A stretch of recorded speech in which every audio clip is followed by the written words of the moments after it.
At some point in the early hours of March 11th, nobody agrees exactly when, because there were so many sirens that Israelis stopped counting, a notification arrived on millions of Israeli mobile phones. It was not from the Home Front Command.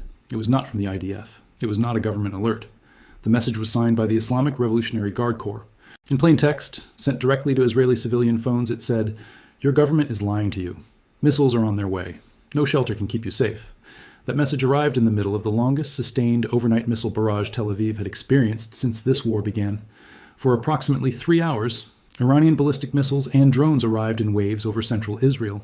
Sirens did not stop long enough for people to return to their beds. Families went to shelters and stayed there. Not for minutes, but for hours. Buildings across Tel Aviv sustained damage. Vehicles on the streets filled with the residue of explosions and falling debris. When dawn came, millions of Israelis had not slept. That was the point. This is the dimension of this war that most people have not fully understood, because it does not produce the dramatic satellite images of a destroyed building or the clear headline of a military objective achieved. It produces something slower and more corrosive: exhaustion, sleep deprivation, the psychological unraveling of a civilian population that cannot predict when the next siren will sound, cannot trust that the shelter they run to is safe, and cannot turn to their phones for information without finding an IRGC message telling them their own leaders are deceiving them. Israeli analysts, quoted across multiple outlets, have been explicit about what Iran is doing. It is not trying to destroy Tel Aviv. It is trying to destroy the Israeli government's ability to keep its own people willing to endure.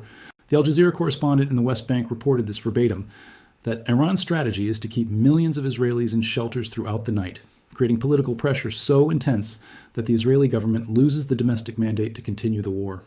Iran does not need to win on the battlefield. It needs Israel's citizens to decide that no military objective is worth this. To understand why this strategy has intensified so dramatically in the last 48 hours, why the warheads are getting heavier, why the overnight barrages are getting longer, why the psychological operations have escalated to direct text messages on Israeli civilian phones, you need to understand who is giving the orders now. On March 8th, Mojtaba Khamenei was confirmed as Iran's new supreme leader. He is 55 years old. He has never held public office. He has no formal military title in his background. He inherited a war he did not start, commanding a military apparatus that has already burned through a significant portion of its ballistic missile stockpile, against an adversary with American air power, Israeli intelligence networks, and the most sophisticated air defense architecture in the Middle East. And he is the son of a man who was killed by American and Israeli bombs on the first day of that war, along with his mother, his sister, his daughter, his niece, his brother-in-law, and his son-in-law, every close family member killed in a single strike. The IRGC, according to multiple Iranian military sources and reporting by outlets tracking the conflict, has confirmed a decision made after Mojtaba took command. No future missile attack on Israel will use a warhead smaller than 1 metric ton. The overnight barrage on March 11th included warheads of 2 metric tons, 2,000 kilograms of explosive delivered by a single ballistic missile into one of the most densely populated urban areas on Earth.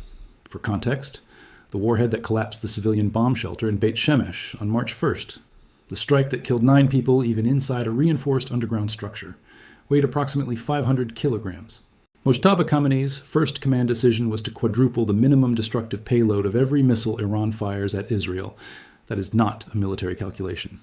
That is a grieving man with access to a ballistic missile arsenal making a decision that every military strategist in the world is now watching, because the gap between personal vengeance and strategic discipline is where wars become uncontrollable. The text message on Israeli civilian phones was not a random escalation. The heavier warheads were not a random escalation. The 3-hour overnight barrage was not a random escalation. Mojtaba Khamenei has inherited a war, a military, and a grief that has no diplomatic equivalent. And for 12 days now, Israel and America have been absorbing what that combination produces. One city block at a time, one sleepless night at a time, one text message at a time.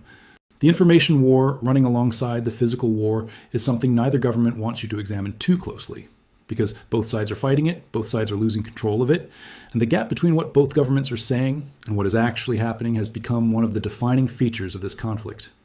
Begin with what Iran did to Israeli phones. The IRGC mass text to Israeli civilians was not a single incident. It was the escalation point of an information campaign that has been running since day one. The Jerusalem Post and Israel's National Cyber Directorate both confirmed that since the war began, Iranian actors and pro-Iranian hacker groups have conducted over 2,000 threatening communications targeting Israeli institutions. Cybersecurity firm Radware reported a 700% surge in malicious activity within the first 48 hours of the war. DDoS attacks, infiltration attempts against critical infrastructure, data theft, and malware distribution. The Cyber Directorate warned Israelis specifically about fake text messages claiming shelter attacks were imminent, urging civilians to stay out of bomb shelters, a direct attempt to make Israelis choose between the risk of a missile and the risk of a message telling them the shelter was the danger. The IRGC's mass text message, signed in its own name, sent in Hebrew, claiming that American radar systems had been destroyed and that no shelter was safe, represented the shift from anonymous cyber operations to overt psychological operations. Iran stopped hiding behind anonymous actors and put its own institutional name on a message delivered to Israeli civilian phones during an active missile barrage. Israel has run the same operation in reverse. On the first day of the war, Israel co-opted a popular Iranian religious calendar app, the Beid Saba app, with more than 5 million downloads, and sent mass notifications to Iranian phones urging IRGC soldiers and regular army members to desert. The era of the dictators is over. Do not sacrifice your lives for a regime that has already fallen. Lay down your arms. That operation, reported by the Wall Street Journal, was designed to maximize defections from Iran's military in the first hours of the war, before the regime could regain communication control. Neither operation has achieved its stated goal. Iranian troops did not defect in significant numbers. Israeli civilians did not abandon shelters based on fake IRGC texts.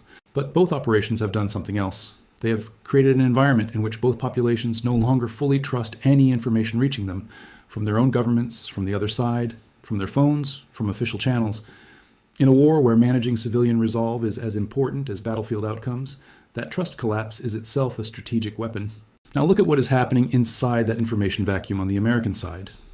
Trump called the Iran war a short-term excursion in a press conference in Doral, Florida on March 9th. He said it would be over very soon. He told the Times of Israel that the decision to end the war would be mutual between himself and Netanyahu. Israeli media, including the Jerusalem Post, immediately noted that the phrase "very much complete," used by Trump, raised some concerns among Israeli officials about alignment between Washington and Jerusalem on war objectives. Multiple American media outlets, Reuters, the New York Times, the Washington Post, have all separately reported that the Pentagon is undercounting American casualties. The number of confirmed U.S. soldiers killed publicly stands at 7. Anonymous U.S. officials and military sources, speaking to reporters, suggest the true number is significantly higher, with many additional wounded who are being categorized in ways that do not trigger public reporting requirements. A senior defense analyst quoted in Reuters said bluntly that the reported numbers do not match the operational picture from bases across the Gulf. Iran's President Pezeshkian made Trump's unconditional surrender demand the center of his public response. The Iranian people, he said, would take that demand to its grave. Iran's Foreign Minister Araghchi posted on social media calling the U.S. Operation Epic Mistake and said, "Iran has many surprises in store." The IRGC confirmed publicly that its drone and missile factories have been ordered to operate at double capacity, 24 hours a day, 7 days a week, building the stockpile back as fast as combat operations consume it.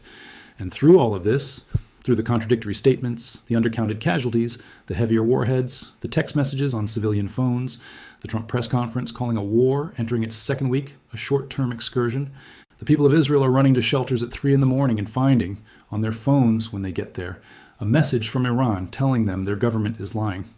The information war is not a sideshow. It is the war inside the war. And right now, nobody is winning it cleanly. Let us be direct about what the next phase of this war looks like, because the signals are all pointing in the same direction, and neither government is being honest with their own people about where this goes. Iran has declared publicly, through the IRGC, that it has the capacity to sustain this war at its current intensity for at least 6 months. That is not a boast. It is a strategic declaration of endurance designed to communicate to Washington that any timeline Trump announces publicly for ending the war will be met with Iranian operations that contradict it. Trump says, very soon. Iran fires 3 hours of missiles at Tel Aviv overnight. Trump says, short-term excursion.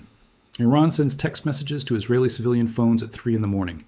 The gap between the presidential statement and the operational reality is being filled by Iran, deliberately, in real time. The economic pressure on Israel is documented and accelerating. Netanyahu and Finance Minister Smotrich issued a joint statement on March 10th, saying the war requires a special budget of tens of billions of shekels, a figure that Israel's current fiscal architecture cannot absorb without significant restructuring. Smotrich announced the temporary suspension of multiple legislative priorities, including the ultra-Orthodox draft exemption law, to focus resources on the war effort. Israel is a country of approximately 9.5 million people. It cannot sustain a total war footing indefinitely without economic consequences that cascade through every sector of its society. Israeli airlines have stopped publishing flight schedules. The airports are effectively closed to normal commercial traffic. Israelis with means to leave are heading to airports and finding no departures. Israelis without means are staying in apartments that may have no safe rooms, running to public shelters, and waking up to find an IRGC message on their phone telling them the shelter was not safe either. The Israeli government's position, officially, is that this war is on schedule, objectives are being achieved, and Iranian military capability is being systematically degraded. The evidence supports some of this.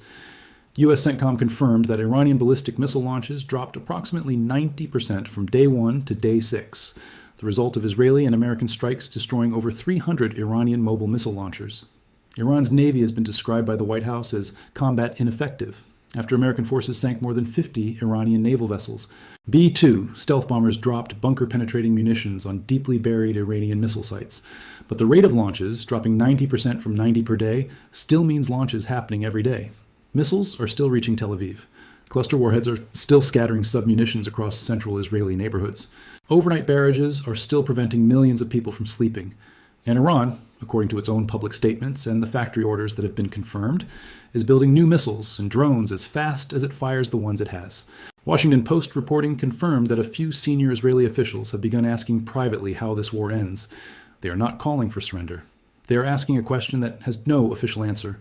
What does Israeli victory actually look like, and is the current military campaign producing it? The U.S. military's stated position is that it needs 4 to 6 weeks to achieve its objectives. Its objectives, as stated by White House Press Secretary Caroline Leavitt, are destroy Iran's missile program, ensure Iran never obtains a nuclear weapon, and end Iranian proxy capability to destabilize the region. None of those objectives has a clear military finish line. Destroying every missile launcher in Iran is not the same as destroying Iran's capacity to build more. Preventing nuclear weapons acquisition is a permanent monitoring requirement, not a one-time military outcome. Ending proxy capability requires either regime change or a durable political agreement, neither of which is currently on the table. Because Iran's new supreme leader is not negotiating, and America's demand of unconditional surrender has been rejected publicly and repeatedly by every Iranian official with a microphone. Mojtaba Khamenei has now been supreme leader for 4 days. In that time, he has ordered heavier warheads. He has authorized overnight barrages. He has not reached out to any mediator.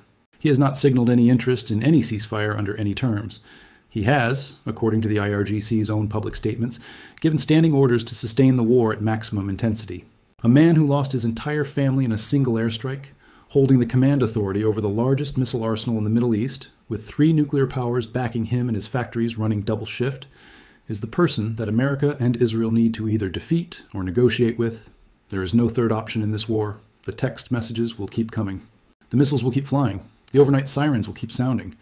And in the shelters of Tel Aviv, on the phones of families who have not slept through the night since February 28th, the screen will keep lighting up with messages from a man who has nothing left to lose and everything left to fire.